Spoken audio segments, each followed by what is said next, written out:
Assalamualaikum warahmatullahi wabarakatuh. Apa kabar pemirsa CNN Indonesia? Semoga tentunya Anda senantiasa sehat dan selalu berada dalam lindungan Allah Subhanahu wa taala. Alhamdulillah, senang sekali saya Eva Yunizar hari ini kembali menjumpai Anda dalam program Gapai Kemuliaan. Dan seperti biasa, saya tidak sendiri.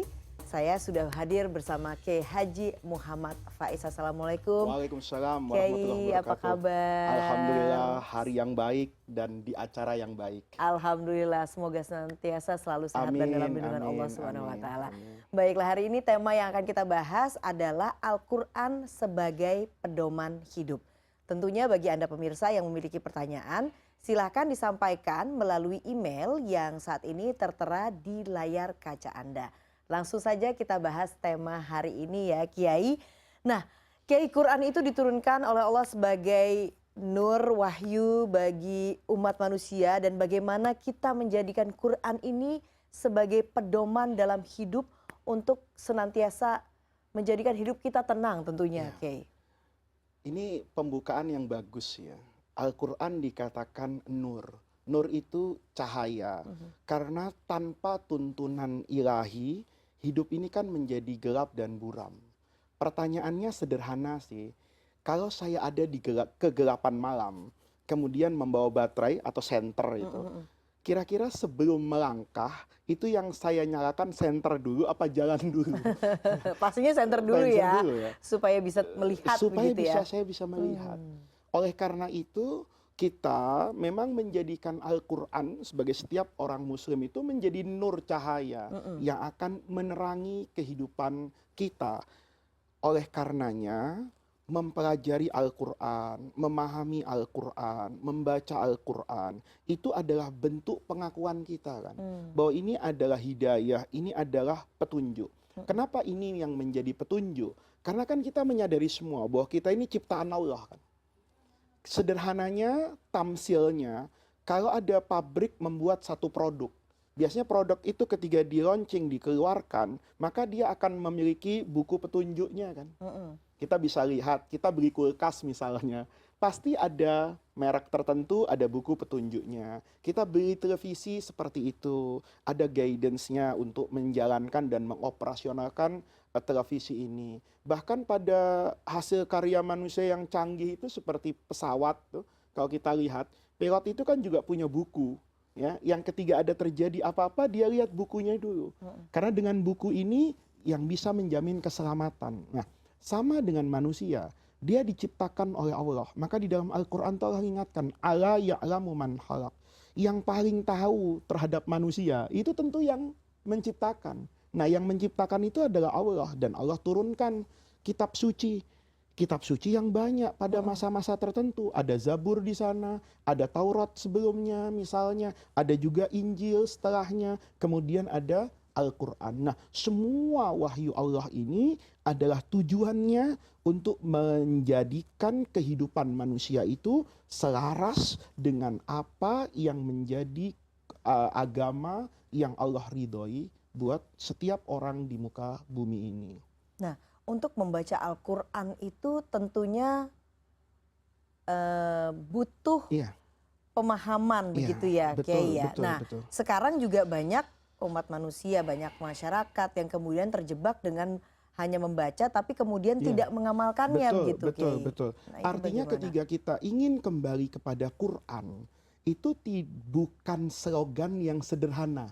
Ini sekarang banyak orang bilang kita kembali kepada Quran dan hadis, kemudian masing-masing baca Quran, kemudian masing-masing menafsirkan dan menginterpretasikan Quran sesuai dengan apa yang ada dalam benaknya. Quran ini kitab yang istimewa. Cara memegangnya saja ada aturannya, Anda berwudu. Cara bacanya, ada ilmu namanya ilmu tajwid. Ini kalau kita lihat ya, antara alif lam mim dengan alam taro, itu kan tulisannya sama. Tapi yang satu dibaca alif lam mim, yang satu dibaca alam misalnya. Itu menunjukkan bahwa Al-Quran itu adalah kitab yang luar biasa.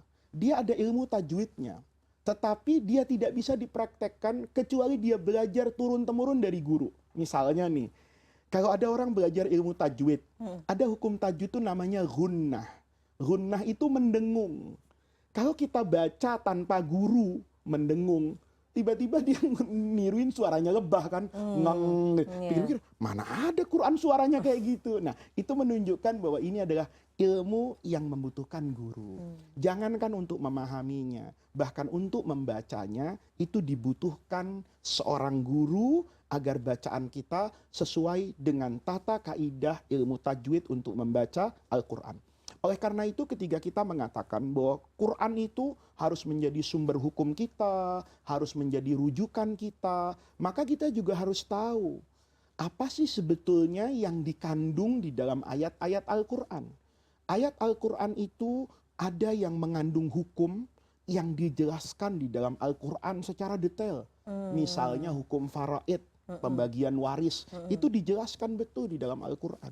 Tapi ada hukum-hukum yang normanya saja dijelaskan oleh Al-Quran. Adapun implementasinya itu boleh saja berkembang setiap zaman. Satu contoh misalnya, Allah berfirman di dalam Al-Quran, Inna nahnu nazzalna dzikra wa inna lahu lahafidhun. Kami yang menurunkan Al-Quran dan kami yang akan menjaga kesucian Al-Quran. Penjagaan Al-Quran di masa ini dengan di masa Nabi beda. Di masa Nabi, Eva bisa bayangkan, Quran itu ditulis pada alat tulis yang berbeda-beda. Ada yang di batu, ada yang di pelepah kurma, di kulit binatang. Bagaimana menyatukannya? Karena pada masa itu mungkin orang tidak membutuhkan Quran secara tertulis. Karena sahabat Nabi hafal Al-Quran. Hari ini untuk menjaga otentitas Al-Quran, saya buka pesantren tahfidz Al-Quran. Pemerintah, Kementerian Agama dalam perannya menjaga dan melestarikan Al-Quran itu bikin program namanya Musabakoh Tilawatil Quran. Ada Musabakoh Hifdzil Quran, hafalannya. Sekarang Quran ada di media canggih, seperti ada di tablet, ada di handphone. Nah, itu adalah bagian. Jadi kalau ditanya, apa hukumnya meletakkan Quran di dalam handphone? Nah, itu tergantung kan. Kalau niatannya agar dia mudah untuk membaca Quran, agar teks-teks Quran itu tidak hilang, maka dia mendapatkan pahala. Karena dia mengimplementasikan perintah Allah tadi dalam bentuk yang hari ini. Nah, itu yang harus kita pahami. Ada orang yang bisa memahami ayat Al-Quran karena dia memiliki keilmuan yang dibutuhkan. Ada orang yang hanya sekedar bisa membaca Al-Quran, tapi untuk memahami Al-Quran, dia butuh bantuan orang lain yang memiliki keahlian ini. Makanya, tidak kemudian orang boleh mengatakan ini hukum apa, ya ini orang sering bilang wah ini Quran bilangnya begini ya harus begini, karena boleh jadi itu bukan hukum Al-Quran kan? Itu pemahaman dia dari ayat Al-Quran. Orang lain mungkin punya pemahaman yang berbeda. Nah, ini yang dinamakan kita kembali kepada Al-Quran itu harus dimaknai kembali kepada para ulama yang memiliki otoritas. Mereka adalah tokoh-tokoh yang otoritatif, punya kemampuan bahasa Arab, punya ilmu-ilmu yang penunjang yang dibutuhkan untuk memahami Al-Quran. Oke, Kiai tadi katakan Quran ini adalah pedoman hidup dan mencakup segala macam hukum. Bagaimana dengan hukum-hukum yang sekarang akhir-akhir ini sedang tren nih, Kiai ya, hukum lingkungan, kemudian bicara soal udara, sustainable development. Nah, itu apakah mencakup dalam Quran? Tapi kita jeda dulu, kita akan lanjutkan sesaat lagi. Tetap bersama kami di Gapai Kemuliaan, kami akan kembali sesaat lagi.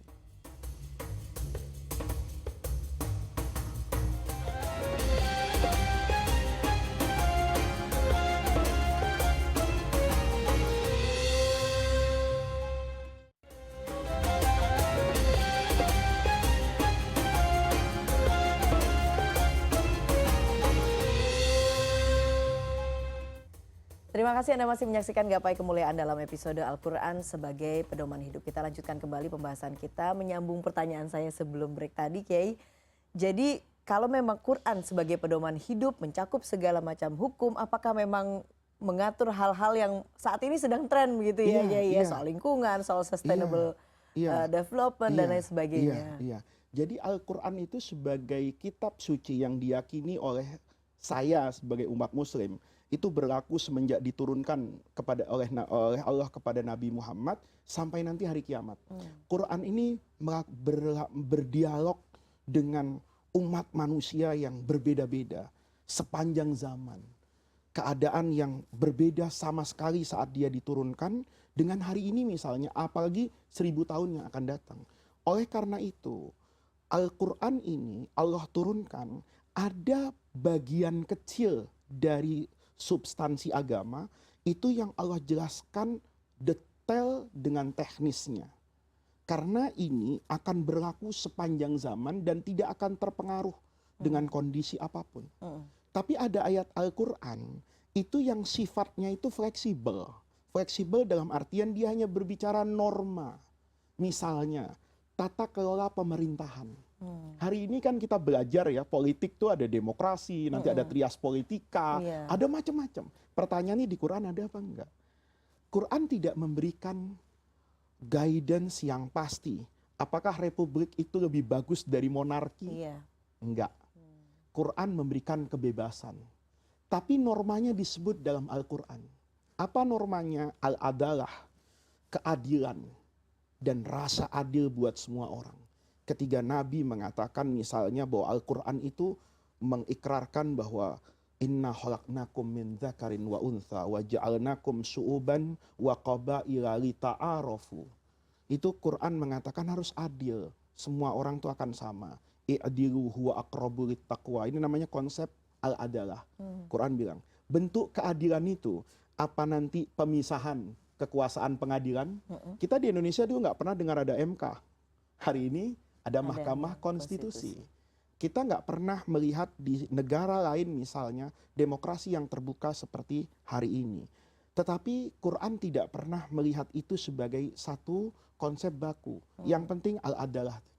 Yang kedua al-musawah, persamaan hak sebagai anak bangsa. Yang ketiga misalnya riayatul ummah, bahwa pemerintah itu berkewajiban menjaga anak bangsa itu lahir dan batin. Sarana kehidupannya dibangun, tapi seperti Indonesia Raya, bangunlah jiwanya, bangunlah badannya. Ini nggak boleh satu-satu nih. Ini Al-Quran kan mengajarkan doa yang sering kita sebut Rabbana atina fid dunya hasanah. Itu kan fid dunya hasanah itu bangunlah badannya. Tapi badan ini harus fil akhirah hasanah. Nah, itu yang diajarkan oleh Al-Quran. Nah, selepas itu namanya apa? Itu diserahkan kepada kondisi masing-masing. Nah, Al-Quran hanya memberikan contohnya. Itu sama kan misalnya ya, saya punya kewajiban nggak untuk menaati rambu-rambu lalu lintas? Kan kita banyak misalnya ya, ketika ada lampu lalu lintas, lampunya merah, dia nggak langsung berhenti itu, nengok dulu kan, ada polisi apa enggak? Gitu.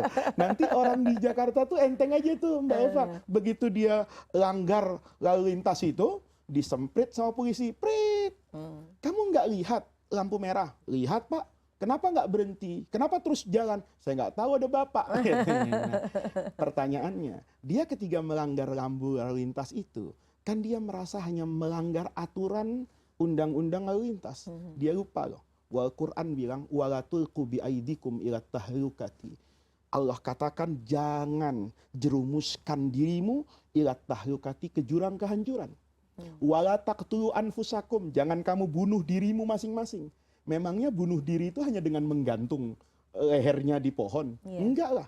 Ketika kita ugal-ugalan di jalan, itu kan soal kita membunuh diri kita sendiri. Sudah tahu ini lampu merah, konsekuensinya dari arah kanan atau kiri, berarti kan trafiknya sedang hijau, sedang jalan. Anda tabrak, sama dengan Anda membunuh diri Anda. Nah, ini konsep juga di dalam Al-Quran. Tetapi, tidak kemudian Al-Quran mengisi dalamnya itu dengan undang-undang lalu lintas. Kalau semua UU ada di sini, bisa dibayangkan tebalnya seperti apa? Yang begini aja, hatamnya cuma Ramadan kok. Gimana kalau seandainya Al-Quran ada hukum laut, ada hukum apa? Enggak lah. Tapi ketika Allah memberikan satu ayat yang singkat dan sederhana, ternyata bisa ditafsirkan, diinterpretasikan sesuai dengan kondisi yang dibutuhkan oleh umat manusia. Jadi saya pikir itulah sebetulnya isi ayat Al-Quran. Jadi nggak sesederhana yang dibayangkan orang, kita kembali kepada Quran, semuanya kemudian diktumnya itu ada di dalam Al-Quran. Enggak. Dan tentunya juga butuh orang yang memahami Al-Quran untuk bisa menerjemahkan Iya, ayat-ayat. bahkan ayat-ayat Quran ketika dikumpulkan pun ada kondisi tertentu nanti hukumnya itu berbeda. Padahal Qurannya satu. Qurannya satu, ayatnya dibaca semua, Tapi antar manusianya itu akan berbeda hukumnya. Itu contohnya banyak sekali di dalam ilmu seperti usul fikih, ilmu perbandingan Baik. mazhab yang mengajarkan kita bahwa menjadikan Al-Quran itu sebagai pedoman hidup adalah dengan cara belajar kepada para ahlinya untuk memahami ayat Al-Quran tersebut. Baik, menarik sekali Kiai. Kita sudah juga ada pertanyaan dari Oh ya. netizen. Kita akan langsung saksikan tayangan berikut ini yang berisi pertanyaan untuk hari ini. Assalamualaikum warahmatullahi wabarakatuh. Pak Ustadz, saya izin bertanya. Begitu banyak hal luar biasa yang terjadi di luar sana. Salah satunya yaitu akhir hidup seseorang yang sangat luar biasa atau husnul khotimah lantaran kedekatannya dengan Al-Quran. Jika mungkin menjadi seorang penghafal Al-Quran itu merupakan hal yang sangat berat, maka hal kecil apa yang dapat kita lakukan untuk senantiasa menjaga kedekatan dengan Al-Quran? Terima kasih Pak Ustadz. Wassalamualaikum warahmatullahi wabarakatuh. Baiklah, ini menarik ya. Kita mulai dari Ini menarik ya. yang ringan-ringan Karena dulu. orang membayangkan gini, ketika Al-Quran harus menjadi pedoman hidup saya, maka saya perlu menghafal Al-Quran itu. Iya. Orang yang menghafal Al-Quran pasti istimewa. Itu manusia-manusia terpilih. Itu adalah orang-orang yang istimewa, yang mewakafkan dirinya, mengabdikan dirinya untuk Al-Quran. Karena tidak mudah untuk menghafal Al-Quran. Menghafalnya mungkin mudah, tapi menjaganya itu tidak mudah. Tetapi Quran sendiri, ketika kita berinteraksi dengan Al-Quran, Quran itu tidak pernah mencela orang yang tidak hafal Al-Quran. Tapi Quran itu mencela dan menyindir orang yang tidak pernah belajar dan memahami Al-Quran. Ayat Qurannya bunyinya afala yatadabbarunal Quran. Makanya kan suka kita dengar itu kegiatan tadabbur Al-Quran. Tadabbur, tafakkur, itu artinya menyelami makna yang ada di dalam Al-Quran. Sehingga Al-Quran boleh jadi yang sedikit itu akan memberikan dampak yang luar biasa kepada kita. Jadi kalau tadi pertanyaannya, apakah saya ketika tidak menghafal Al-Quran kemudian tidak bisa menjadikan Quran sebagai pedoman? Bisa. Bawa saja Quran, ngaji sebanyak-banyaknya. Nggak boleh loh ada alasan Quran itu bahasa Arab, Pak. Tafsir Al-Misbahnya Prof. Quraisy itu bahasa Indonesia loh. Dibaca ringan, menyentuh jiwa. Tafsir Al-Azharnya almarhum Buya Hamka itu juga dalam bahasa Indonesia. Ketika dia membaca itu semua, kemudian dari apa yang dia baca, dia pahami, kemudian dia amalkan, dia sudah menjadi orang yang menjadikan Al-Quran itu sebagai pedoman hidupnya. Oke. Kiai, lebih utama membaca Al-Quran, hatam Al-Quran, atau membaca arti Al-Quran dan berusaha memahami arti Al-Quran sebetulnya? Bergantung kepada orangnya. Kalau kita nanti misalnya, saya punya kenalan Mbak Eva di Jakarta, orang yang sudah tidak lagi muda usianya, sudah lebih dari 70 tahun ya, yang sudah selesai dengan dunianya. Dia dikaruniai oleh Allah hidup yang berkecukupan, anak-anaknya sudah mandiri, semuanya. Apa yang dia lakukan? Dia mendatangkan guru Al-Quran, bukan saja untuk membaca, bahkan menerangkan tafsir Al-Quran ke rumahnya. Untuk mengajarkan beliau dengan istrinya. Jadi guru itu datang, jamaah pengajian cuma 2 orang. Nah, buat orang seperti itu, pasti lebih bagus membaca Al-Quran yang sedikit, tapi memahami maknanya. Tetapi ketika ada orang yang tidak punya sarana untuk dia bisa memahami Al-Quran, dan itu belum tentu orang yang malas dan orang yang salah. Misalnya masyarakat awam, ya, yang setiap hari bekerja habis-habisan. Kan dia tidak dibutuhkan juga untuk menjadi ahli Al-Quran, pakar Al-Quran. Masa beliau mau bersaing dengan Prof. Quraisy misalnya, atau dengan pakar-pakar Al-Quran, kan tidak kan. Nah, cukup dia nanti ikut sama gurunya saja ketika sholat. Buat orang yang seperti itu, maka lebih bagus dia banyak-banyak membaca Al-Quran. Karena dia tidak punya sarana untuk memahami Al-Quran. Dalam pemahaman dia terhadap Al-Quran, dia cukup percaya kepada guru di mana dia belajar Al-Quran. Tapi orang seperti saya, itu punya kewajiban untuk membaca Al-Quran bukan saja banyak-banyakan jumlah ayat dan cepat-cepatan hatam. Tapi buat orang seperti saya yang Allah berikan nikmat mengerti bahasa Arab, mengerti begitu banyak ilmu yang dibutuhkan untuk memahami Al-Quran, maka buat orang seperti saya, boleh jadi hatam Qur'annya 10 tahun yang akan datang. Tapi setiap saya membaca ayat Al-Quran, saya mengerti hukum bacaannya, saya mengerti kapan ayat ini diturunkan, apa maknanya, hukum fikih apa yang bisa saya simpulkan, itu tentu semuanya akan selalu terkait dengan kondisi setiap orang. Dua-duanya yang Dua-duanya. utama ya. Kalau saya Kiai, ya. membaca buku kesehatan kan cukup percaya sama dokter. Iya, Karena iya. saya tidak punya sarana dan prasarana untuk saya memahami ilmu kedokteran. Sama dengan Al-Quran. Kalau Anda punya kemampuan, Anda punya kemauan, Anda punya kesempatan, silahkan. Tapi kalau Anda tidak punya itu dan tidak mungkin untuk sampai ke sana, sudahlah. Baca Al-Quran itu sudah mendatangkan kebaikan dan keberkahan. Adapun pemahaman yang Anda butuhkan terkait masalah keagamaan yang Anda hadapi, Anda minta saja penjelasan dari orang-orang yang berkompeten terhadap Al-Quran. Baik, menarik sekali Kiai. Tapi kita harus break terlebih dahulu. Kita akan kembali sesaat lagi. Jangan kemana-mana. Gapai Kemuliaan akan kembali sesaat lagi.